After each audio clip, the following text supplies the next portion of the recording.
मत्ती 5 को 7 मा हामी आइपुगेका छौँ। त्यहाँ धन्य दयावन्तहरू किनभने तिनीहरूले दया पाउनेछन्, अथवा धन्य दया देखाउनेहरू तिनीहरूले दया पाउनेछन्।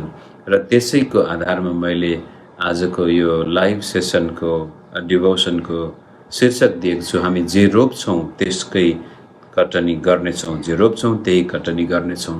र आज प्रभुले चाहिँ यहाँनिर दया देखाउनेहरूले दया पाउनेछन् भन्ने विषय प्रस्तुत गर्नुभएको छ।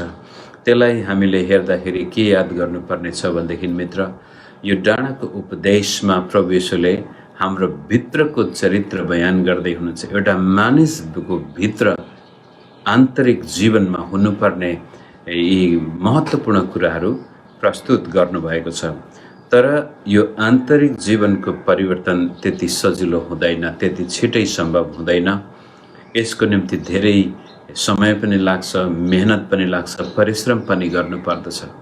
जो व्यक्ति आत्मिक हिसाबले अल्छी छ त्यसले कहिले पनि आफ्नो आत्मिक जीवनमा त्यस्तो किसिमको गहनाहरू लगाएको देखिँदैन। धन्य हृदयमा अथवा आत्मामा दीन हुनेहरू, धन्य शोक गर्नेहरू, धन्य नम्रहरू, अनि त्यसपछि यहाँ आएर हिजो हामीले धार्मिकताको निम्ति भोकाउने र तिर्खाउने, आज चाहिँ दया देखाउनेहरू। तपाईँ र मैले आफ्नो आत्मिक जीवनलाई पवित्र आत्माको फल फलेको देख्न चाहन्छौँ भनेदेखि त्यो सजिलो छैन। त्यसको निम्ति मेहनत गर्नुपर्छ, परिश्रम गर्नुपर्छ। कहिलेकाहीँ हामी यो मुक्ति सित्तैमा पायौँ हो, मुक्ति त परमेश्वरको वरदान हो, मुक्ति परमेश्वर स्वयंले हामीभित्र गजबको काम गर्नुभयो। तर पवित्र जीवन चाहिँ त्यस्तै किसिमले परमेश्वरले आफै गर्ने होइन, परमेश्वर हामी सँगसँगै काम गर्न चाहन्छ। पवित्र आत्मा पाइसक्यौँ भनेर हामी ढुक्क कानमा तेल हालेर बस्छौँ भनेदेखि हामीले जीवनमा पवित्र आत्माको काम कहिल्यै अनुभव गर्न सक्दैनौँ। जुन पवित्र आत्मा प्रभुले हामीलाई दिनुभएको छ त्यो पवित्र आत्मा सँगसँगै सङ्गति गर्न चाहन, त्यो पवित्र आत्माको उपस्थिति खोज्नु, पवित्र आत्माको आवाज सुन्न चाहनु, पवित्र आत्माका काम देख्न चाहनु, त्यो व्यक्तिले अवश्य पनि आफ्नो जीवनमा प्रभुका उद्देश्य काम देख्दछ। त्यस्तै किसिमले डाँडाको उपदेशमा प्रभुले हाम्रो भित्रपट्टिको चरित्रलाई बयान गर्दै हुनुहुन्छ। बिइङ अङ्ग्रेजीमा भन्छ, हाम्रो बिइङ, ह्युमन बिइङ भन्छौँ हामी अङ्ग्रेजीमा मानव जातिलाई। ह्युमन बिइङ्स भन्दा बिइङ ह्युमन, कस्तो खालको मानिस हामी बन्न चाहन्छौँ। अनि आज चाहिँ दया देखाउने मानिस, जसले दया देखाउँछ त्यसले दया पाउनेछ, जसले जे रोप्छ त्यही कटनी गर्नेछ। दयाको कुरो गर्दाखेरि यहाँनिर हामी दुई किसिमले हेर्न सक्छौँ। एउटा त तपाईँले कुनै दुखी गरिबलाई देख्नुभयो, त्यहाँ भित्रपट्टिबाट तपाईँको हृदयमा त्यो व्यक्तिप्रति एउटा मायाको भावना, सहयोगको भावना बगेर आउँदछ। कुनै पनि दुखी गरिबलाई, अब अहिले हामी नेपालमा बाढी पहिरोले पीडित भएका व्यक्तिहरू देख्दछौँ, अथवा गरिब दुखीहरू देख्दछौँ, अन्याय अत्याचारमा परेका मानिसहरूलाई देख्दछौँ। कमजोर असहाय मानिसलाई देख्ने बित्तिकै हामी भित्र त्यस्तो किसिमको वेदना आउँदछ। र त्यसपछि यदि हाम्रो हातमा केही गर्न सक्ने सम्भावना छ भने हामी त्यो व्यक्तिको दुःख, त्यो व्यक्तिको कष्टलाई अलिकति भए पनि उठाउन चाहन्छौँ। त्यो एक किसिमको दया हो। अनि यस्तो स्थितिमा चाहिँ कहिलेकाहीँ के हुन्छ भने हामी दयाको पात्र बन्न चाहँदैनौँ। कहिलेकाहीँ तपाईँले कुनै व्यक्तिलाई सहयोग गर्नुभयो भनेदेखि त्यो सहयोग उसले स्वीकार गर्दाखेरि एक किसिमले ऊ खुसी भएर स्वीकार गर्दैन। दयाको पात्र भएर कोही पनि बाँच्न चाहँदैन, किनभनेदेखि कसैको दया पाउनुको मतलब म एउटा कमजोर अवस्थामा छु भनेर स्वीकार गर्नुहुन्छ। तरै पनि यहाँनिर यीशु प्रभुले भन्छ दया देखाउनेले दया पाउनेछन्। यसको मतलब तपाईँ र म कस्तो व्यक्ति हौँ, हामी दया पाउन चाहन्छौँ या चाहँदैनौँ। र अवश्य पनि असहाय हुनु, कमजोर हुनु, अनि कसैको मद्दतबाट जीवन बिताउनु, त्यो एक किसिमको रहरलाग्दो अवस्था त होइन। तरै पनि त्यहाँ त्यसको लागि दया देखाउने ठाउँ छ। अब कुनै व्यक्ति दुःख कष्टमा परेको देख्दाखेरि हाम्रो हृदयमा त्यसले छुँदै छुन भनेदेखि हामी त्यो निर्दयी व्यक्ति भयौँ। एकदमै त्यो भित्रपट्टि अङ्ग्रेजीमा त्यसलाई सोसियोप्याथ भन्छ। एक किसिमको उसको त्यो सहित मानसिक समस्या नै ठिक छैन। ऊ कुनै मान्छेलाई दुःख, एउटा साधारण अबला नारीलाई कसैले हातपात गरेको छ, बेइज्जत गर्न खोजेको छ भने ऊ हेरेर रमिता हेर्न सक्छ। त्यस्तो खालको निर्दयी पनि मानिसहरू छन् संसारमा। तिनीहरू सोसियोप्याथ, जसको मानसिक समस्या छ। तर सधैँ मानिस जब कुनै अबला नारी, कुनै बालक, कुनै बच्चालाई कसैले अनावश्यक रूपले दुःख दिएको छ भनेदेखि उसलाई रिस उठेर आउँछ, उसले मद्दत गर्न खोज्छ। त्यस्तै किसिमले गरिब दुखीलाई पनि ऊ मद्दत गर्न अगाडि जान्छ। त्यो एक किसिमको दया। तर यहाँनिर यीशु ख्रीष्टले धन्य दया देखाउनेहरू, किनभने तिनीहरूले दया पाउनेछन्, यसलाई हेर्नको लागि हामीले मत्तीकै 18 अध्यायमा जानुपर्छ। मत्ती 18 अध्याय हामी सायद त्यहाँ अहिले पढ्नको लागि नगए पनि हामी सबैले बाइबल पढ्ने व्यक्तिलाई थाहा छ। त्यहाँ एउटा निर्दयी नोकरको उखान प्रभुले अथवा दृष्टान्त प्रभुले देखाउनु भन्नुभएको छ। त्यो विशेष गरी चर्चको विश्वासीहरू बीचमा भएको मतभेद, द्वन्द्व, चर्चका विश्वासीले एकले अर्कालाई हानि गरेको, एक अर्काको विरुद्धमा उठेको अवस्थामा पत्रुसले आएर प्रभुलाई सोध्छ, प्रभु मेरो भाइले मेरो विरुद्ध कतिचोटि पाप गर्दाखेरि मैले क्षमा लिने विषयमा, न्याय गर्ने विषयमा यहाँनिर त्यो दयाको कुरो निस्केको छ।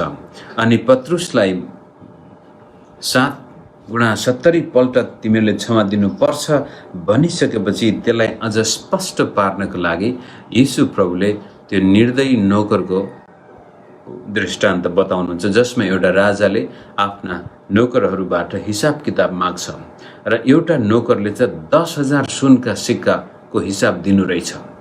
अनि राजाले त्यसलाई बोलाएर भन्छ, लो मेरो सिक्का दिनुपर्छ भन्दाखेरि त्यो नोकर एकदमै नम्र भएर विनम्रता साथ बिन्ती गर्छ, राजा मालिक म सक्दो तपाईँको ऋण तिर्ने प्रयास गर्नेछु, मलाई दया गर्नुहोस्, म माथि दया देखाउनुहोस्, मलाई समय दिनुहोस्, म माथि धीरज गर्नुहोस्, म तपाईँको ऋण तिर्नेछु भन्दाखेरि त्यो राजाको हृदयमा दया लागेर आउँछ। अब यत्रो ऋण छ यसको, 10,000 सुनका सिक्का, यसले कहाँबाट ल्याएर तिर्न सक्छ त? अब यो बेकुबले भन्दैछ म तिरौँला मालिक, म तिर्नेछु, म माथि दया गर्नुहोस् भन्दाखेरि ऊ एक किसिमको दयाको पात्र बन्न तयार भयो। अनि त्यसपछि मालिकले त्यसलाई ल ठिक छ, तेरो 10,000 सुनका सिक्का माफ गरिदिन्छु भनेर ऊ जान्छ। गएपछि उसको अर्को एउटा सङ्गी नोकरलाई उसले 100 चाँदीका सिक्का, अब 10,000 सुनका सिक्का र 100 चाँदीका सिक्का, अनि त्यो नोकरलाई गराउँछ। आफूले 10,000 सुनका सिक्काको माफी पाएको छ, अनि गएर त्यो 100 सिक्काको ऋणीलाई, चाँदीका सिक्काको ऋणीलाई गएर कठालो समातेर तिर्छस् कि तिर्दैनस्? अब त्यो बेलाको समयमा ऋण तिर्न सकेन भनेदेखि तपाईँ त्यसको दास बन्नु पर्थ्यो, अथवा त्यसले जे पाए त्यही गर्न सक्थ्यो। गएर त्यसलाई झ्यालखानामा हाल्छ। उसले भन्छ, हेर मित्र, म तिर्नेछु, मलाई धैर्य गर। जुन प्रकारको बिन्ती उसले राजासँग गरेको थियो त्यस्तै प्रकारको बिन्ती उसको 100 चाँदीका सिक्कावालाले पनि गर्छ, तर त्यसले दया देखाएन, गएर झ्यालखानामा हालिदिन्छ। अनि सङ्गी नोकरहरूले देखेछन् कि यस्तो व्यक्तिलाई मालिकले यति धेरै ठुलो ऋण माफ गरेको थियो, दया देखाउनु भएको थियो, तर यो व्यक्तिले गएर एउटा आफ्नो सङ्गी नोकरलाई यस्तो निर्दयी व्यवहार गर्यो भनेर मालिकलाई बताउँदाखेरि मालिकले रिसाउनुहुन्छ। त्यसलाई फर्काएर बोलाएर त्यहाँनिर सायद एउटा दुईवटा पद नै पढौँ। मत्ती 18 अध्यायको 21बाट अन्तिम पदमा हामी हेरौँ। त्यहाँ तब 32 पदमा, तब मालिकले त्यस नोकरलाई आफू कहाँ बोलाएर भने, ए दुष्ट नोकर, जसले दया देखाएको छैन। त्यो नोकरलाई मालिकले भन्छ, ए दुष्ट नोकर, तैँले मसँग बिन्ती गरिस् र मैले तँलाई तेरो ऋण माफी गरिदिएँ, मैले तँमाथि दया गरे झैँ तैँले पनि तेरा सङ्गी नोकरमाथि दया गर्नुपर्ने थिएन भनेर प्रश्न गर्छ मालिकले। जुन प्रकारले मैले तिमीमाथि दया देखाएको थिएँ त्यस्तै किसिमले तिमीले पनि आफ्नो सङ्गी नोकरमाथि दया देखाउनु पर्ने थिएन। तब त्यसका मालिकले क्रुद्ध भएर त्यसलाई सबै ऋण नतिरुन्जेल दण्ड दिनेहरूका हातमा सुम्पिदिए। त्यसपछि प्रभुको निष्कर्ष यहाँ छ 35 पदमा, तिमीहरूले आफ्नो भाइलाई आफ्नो हृदयदेखि क्षमा गरेनौ भने स्वर्गमा हुनुहुने मेरा पिताले पनि तिमीहरूसँग त्यसै व्यवहार गर्नुहुनेछ। यहाँनिर आएर अब तपाईहरु मैले घोरिनु पर्ने हुन्छ। ख्रिस्टियन विश्वासीहरू, ख्रिस्टियन अगुवाहरू, पास्टर प्रचारकहरू यस्ता निर्दयी भइदिन्छन् कि आफू चाहिँ आफ्ना पापमा क्षमा दिएको चाहन्छन् तर अरू कसैले पाप गरेको खण्डमा त्यसलाई क्षमा दिन चाहँदैनन्। अनि अंग्रेजीमा भनेको छ Christian army is the only army that kills its own wounded. यसको मतलब लडाईँ लड्दै हुनुहुन्छ तपाईँ, युद्धमा जाँदाखेरि शत्रुको गोली लाग्छ तपाईको आफ्नो सङ्गी सिपाहीलाई। अनि क्रिस्चियनहरूको यस्तो छ कि अब संसारको सेनाले चाहिँ घाइते भएको छ, मेरो सङ्गी सिपाही घाइते भयो भनेदेखि म ठिक छु भनेदेखि मेरो ताकतले भ्याएसम्म, मेरो प्राण सन्जेलसम्म मैले मेरो घाइते सिपाहीलाई कसरी हुन्छ शत्रुले आएर त्यसलाई मार्नुभन्दा पहिल्यै बोकेर हुन्छ कि लुकाएर हुन्छ कि लानुपर्छ। तर क्रिस्चियन आर्मी चाहिँ, क्रिस्चियन विश्वासी यस्ता छन् कि कोही विश्वासी घाइते भएको देखेपछि गएर गोलीले त्यसलाई मारिदिने, उठ्नै नदिने। Christian army is the only army that kills its own wounded. त येशू प्रभुले पनि यहाँनिर यो दयाको विषयमा कुरा गर्दाखेरि हामी एक अर्कासँग कस्तो प्रकारको व्यवहार गर्दैछौँ, विशेष गरी सम्बन्धको विषयमा, क्षमा दिने र लिने विषयमा पत्रुसले पनि त्यही प्रश्न सोद्धाखेरि येशू प्रभुले पनि त्यो लामो बयान गरेर भन्नुभयो, यदि तिमीले कसैलाई क्षमा दिनौ भनेदेखि तिमीलाई पनि क्षमा दिइने छैन, कसैलाई दया देखाएनौ भनेदेखि तिमीलाई पनि दया देखाइने छैन। परमेश्वरले हामीलाई यति धेरै क्षमा गर्नुभयो। विशेष गरी के छ भनेदेखि यदि तपाईले क्रुसको रहस्यलाई राम्रोसँग बुझ्नु भएको छैन, कल्वरी क्रुसमा परमेश्वरले हाम्रो लागि गर्नुभएको महान कामलाई हामीले बुझेका छैनौँ भनेदेखि त्यसपछि हामी अरू मानिसप्रति गर्ने व्यवहारमा पनि त्यस्तै किसिमको निर्दयी व्यवहार देखाउन जान्छौँ। यदि तपाईँ कुनै व्यक्तिप्रति तितोपना बोकेर बस्नु भएको छ, कुनै प्रति बदलाको भावना तपाईँ र मैले बोकेका छौँ भनेदेखि हामीले क्रुसलाई बुझेका छैनौँ, अथवा क्रुसमा प्रभुले हाम्रो लागि गर्नुभएको त्यो महान कामलाई सायद हामीले मुक्ति नै पाएका छैनौँ कि। त्यसै कारण दया देखाउने व्यक्ति हामी बनेको खण्डमा हामीले पनि दया पाउनेछौँ। अहिले मैले कसैलाई दया देखाउँदैछु भनेदेखि भोलि गएर अरू कसैले मलाई दया देखाउनेछ र केही गरी अरूले कसैले देखाउन सकेन भने पनि त्यसपछि परमेश्वरले ममाथि दया गर्नुहुनेछ। जसै उदाहरणको लागि दाउद र साउलको उदाहरण हेर्नुहोस्। पुरानो नियममा राजा दाउदलाई राजा हुनुभन्दा अगाडि साउलले कति दुःख दिएको थियो, कति उसलाई नष्ट गर्न खोजेको थियो, मार्नसम्म उसले प्रयास गरेको थियो तर सकेन। तर त्यसै समयमा दाउदको हातमा साउल 2-3 पटक पर्छ र पनि दाउदले साउलमाथि दया देखाउँछ र भन्छ, हैन परमेश्वरको अभिषिक्त जनलाई हात उठाउने म को हुँ र। मार्ने सक्ने सम्भावना 2 पटक त स्पष्टसँग उसको हातमा आएको थियो तर दाउदले साउलमाथि दया देखाउँछ। यहाँसम्म कि जब साउलको मृत्यु हुन्छ त्यसपछि गएर उसको दाह संस्कार गर्दाखेरि त्यस्तो किसिमको शोक मनाउँछ। दाउदले साउलमाथि दया देखाउँछ। साउलले दाउदलाई नाश गर्न खोजेको थियो तर दाउदले साउलमाथि दया देखाउँछ, जसको फलस्वरूप जब पछि दाउदले आफ्नो जीवनमा घनघोर पाप गर्दछ, दुष्ट काम गर्दछ, त्यति बेलामा जब ऊ पश्चाताप गरी प्रभुको चरणमा आउँछ परमेश्वरले त्यसमाथि दया देखाउनुहुन्छ र त्यसलाई भन्नुहुन्छ मेरो मुटुको टुक्रा, मेरो हृदयको मानिस। र दाउदकै सन्तान भएर पछि मसीह आउने प्रतिज्ञा करार पनि दाउदसँग परमेश्वर गर्नुहुन्छ। तपाईँ र मैले कहिले पनि हाम्रो विरुद्धमा उठेका विश्वासी भाइ बहिनीहरू हुन् अथवा गैर इसाई विश्वासी मित्रहरू हुन्, तपाईँको आफन्त नातेदारहरू हुन्, छरछिमेकीहरू किन नहुन्, इष्टमित्रै तपाईँको विरुद्धमा लागेका छन् भने पनि हामीले ती व्यक्तिहरूलाई आफ्नो हृदयबाट दयाको भावनाले आफ्ना कुराहरू व्यक्त गर्यौँ भनेदेखि परमेश्वरले हामीमाथि दया गर्नुहुनेछ। हामी जे छर्छौँ त्यसकै कटनी गर्नेछौँ। तर यो भावना सजिलो छैन मित्र। म हिजो के भन्छ विगतको 2-3 हप्ताबाट तपाईँसँग यसरी सङ्गति गर्दै आउँदाखेरि म भन्दै आएको छु कि यदि हामीले हाम्रो सोच परिवर्तन गर्न सक्यौँ, हामी भित्रको त्यो इनर कन्डिसन, हाम्रो अन्तस्करणमा भएको जुन सच्चा मनुष्य छ त्यसलाई परमेश्वरको वचन अनुसार बनाउन सक्यौँ भनेदेखि हाम्रो जीवन साह्रै रहरलाग्दो हुन्छ। तर त्यो सजिलो छैन। त्यसको निम्ति मेहनत अनि परिश्रम चाहिन्छ। त्यसका साथसाथै आफ्नो मेहनत र परिश्रमले मात्र पुग्दैन, हामीलाई पवित्र आत्माको सहायता चाहिन्छ। पवित्र आत्माले नै हामीलाई सारा सत्यमा अगुवाई गर्नुहुन्छ एउटा कुरो।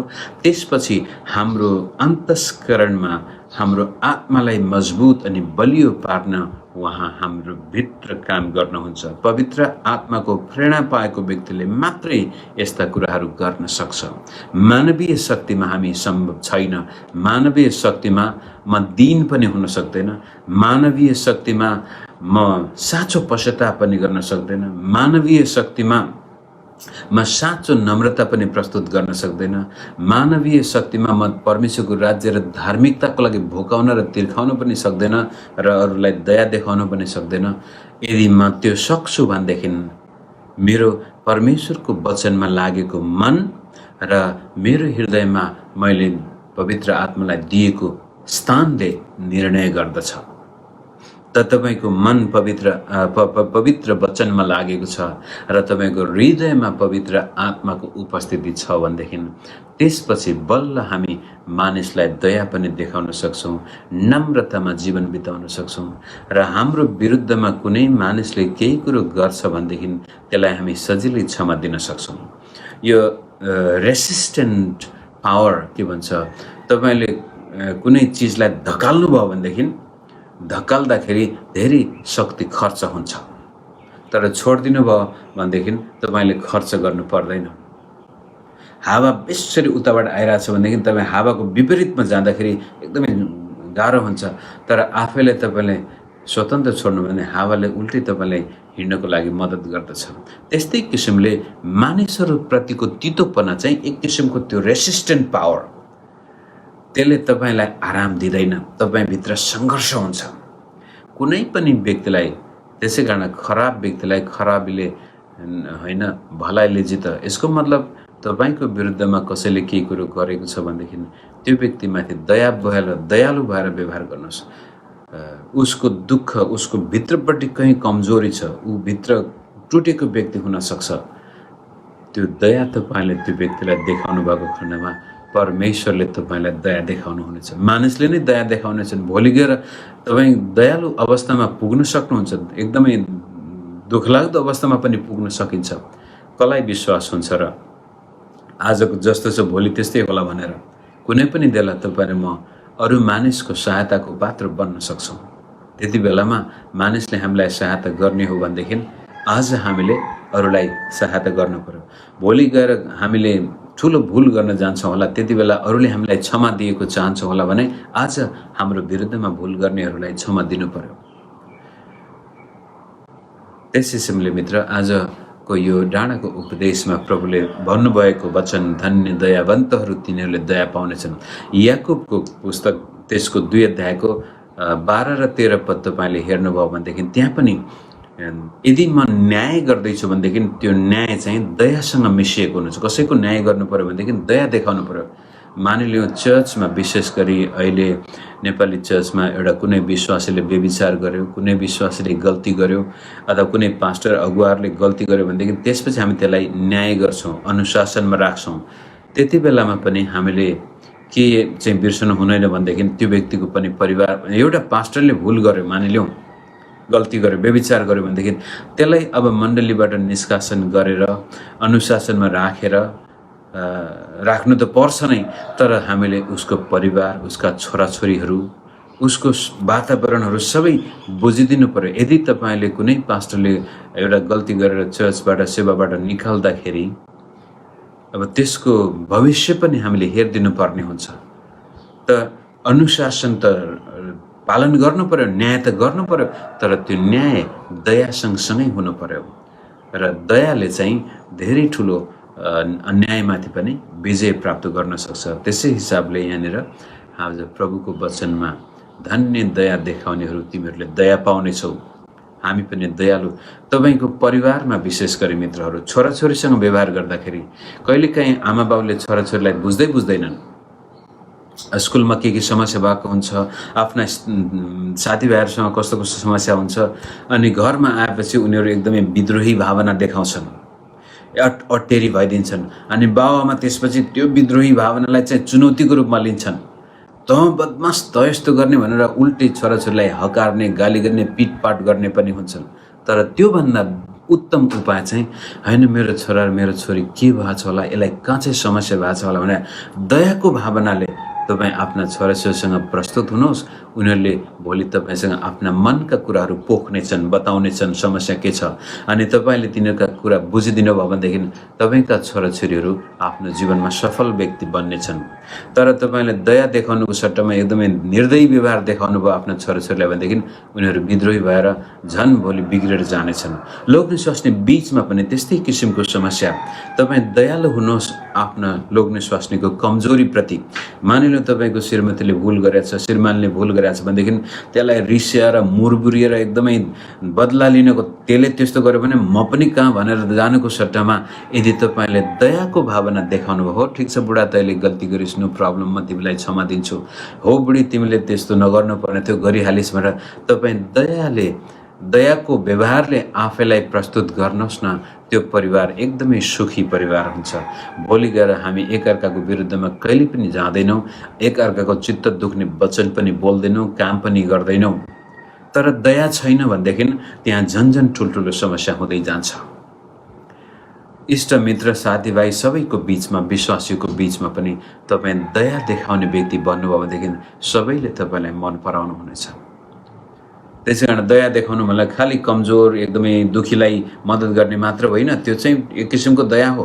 तर वास्तविक दया त्यो हो जो मानिसका कमजोरी, भुल, गल्ती, जहाँ न्याय पाउनुपर्ने, दण्ड पाउनुपर्ने थियो, तपाईँले त्यसको बदला लिनुपर्ने थियो, तर बदला लिनुको सट्टामा तपाईँ त्यसलाई क्षमा गर्नुहुन्छ, माया गर्नुहुन्छ, उल्टै मद्दत गर्न जानुहुन्छ भनेदेखि त्यो व्यक्तिले आफ्नो जीवनमा पनि त्यस्तै किसिमको दया पाउनेछ। भोलि गएर तपाईँको भुल गल्ती गर्ने मार्जिन पनि तपाईँले राख्नुभयो। अब हेर्नुहोस् है, कहिल्यै भुल गर्नु भएको छैन भने त ठिकै हो, तर आज कसैको भुल गल्तीलाई तपाईँले क्षमा गर्नुभयो भनेदेखि तपाईँले आफ्नो भुल गल्ती गर्ने मार्जिन राख्दै हुनुहुन्छ। भोलि मान्छेको सामनेमा तपाईँले भन्न सक्नुहुन्छ, हेर तिमीले त्यत्रो ठुलो गल्ती गर्दा त मैले क्षमा दिएको थिएँ, आज मेरो सानो भुल गल्ती किन तिमीले बिर्सन सक्दैनौ भन्ने अधिकार पनि तपाईँले त्यसपछि पाउनुहुनेछ।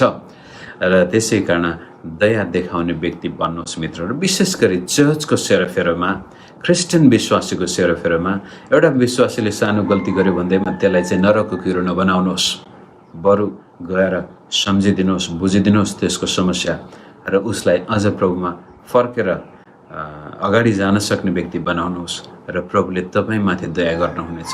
तपाईँलाई अझ अगाडि जानको लागि प्रभुले मद्दत गर्नुहुनेछ। आशा छ आज बिहानको यो छोटो छलफलबाट यहाँहरूको हृदयमा कुनै न कुनै पक्षबाट प्रभुले आफ्नो वचनको प्रकाश हाल्नु भएको छ। आज आइतबारको दिन हरेक हामी आफ्नो सेवा सङ्गतिमा जान्छौँ। सेवा सङ्गतिमा हिजो आज त जान पाइरहेको छैनौँ, तर अनलाइनकै माध्यमबाट तपाईँको आफ्नो चर्चको कस्तो प्रकारको सेवा सङ्गति छ त्यसमा बडो आनन्द साथ भाग लिनुहोस् र परमेश्वरको वचन आफ्नो मगजमा राख्नुहोस् र विश्वासीसँग, आफ्ना मित्रहरूसँग दयाको व्यवहार गर्नुहोस् र प्रभुले तपाईँमाथि ठुलो दया गर्नुहुनेछ।